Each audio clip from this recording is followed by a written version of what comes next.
Hey, Coyote and Lobo Nation, Dr. Harrell, your school superintendent here, coming to visit with you once again this week, and we'll continue to do so as we move throughout this school year and as updates come available.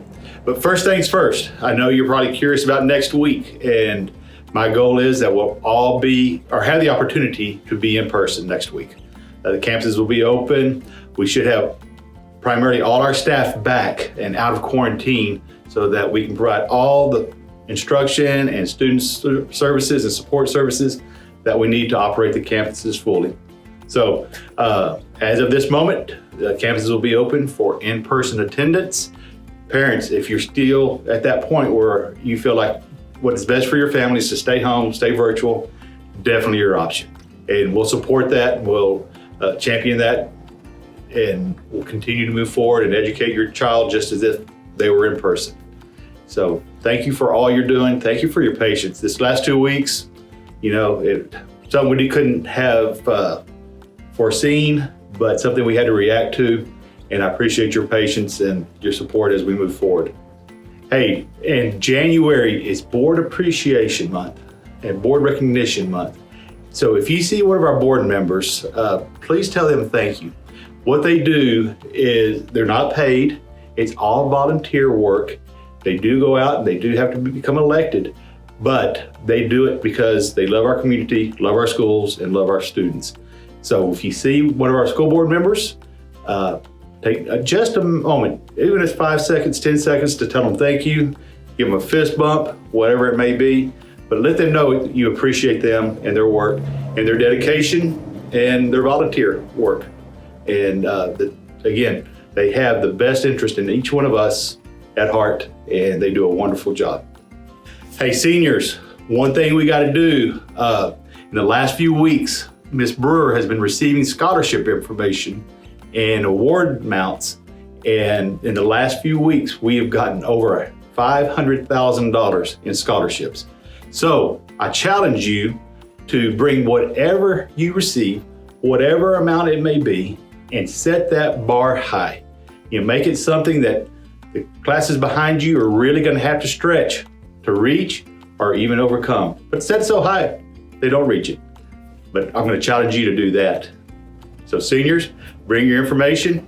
Remember the Superintendent Scholarship Award. It's online. Get with Yvette Pettis. Find her information online at UCISD website. Take your picture and submit that, and you'll be in our drawing. And parents, one thing that one of those mandatory pieces of information school districts have to submit or put out for public notice, I'm just going to let you know it's available. It is a 2019-2020 Federal School Report Card. As this video continues, you'll find a link. You can tap on that link and it'll take you right there to that. If you got any questions, feel free to call the central office about any of that information, or Michael Rodriguez, our deputy superintendent, and we'll be happy to talk to you about it, walk through that information with you, whatever the case may be. But it's there, and I want you to make sure you have access to it. And lastly, Uvalde, Coyotes, Lobos, and families, we got to do our part to stay safe. We've got to do our part to socially distance. We are coming back in person next week, and we've got to make sure that everyone that returns is in a healthy state. So what that requires of us is to wear a mask, wash our hands, socially distance. We're going to do all that we can here at school to continue to keep a very safe environment. One thing I want to share is when we went through the first semester, we had very few cases that could be traced back to a campus spread situation. We did quarantine a lot, and we'll continue to take steps. I don't know that we'll quarantine to the extent we did last year, but when we need to, we will. But what I want to share is we had very few cases of all the classrooms that went home, of all the campuses that stayed home for a week.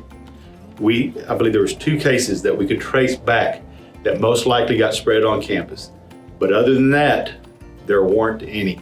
We're working very closely with Dr. Reading, and we want to make sure we do what we can with the latest information from Dr. Reading, from the CDC, to make sure we're on top of what we need to be to keep your child, your family, and our teachers and our staff safe.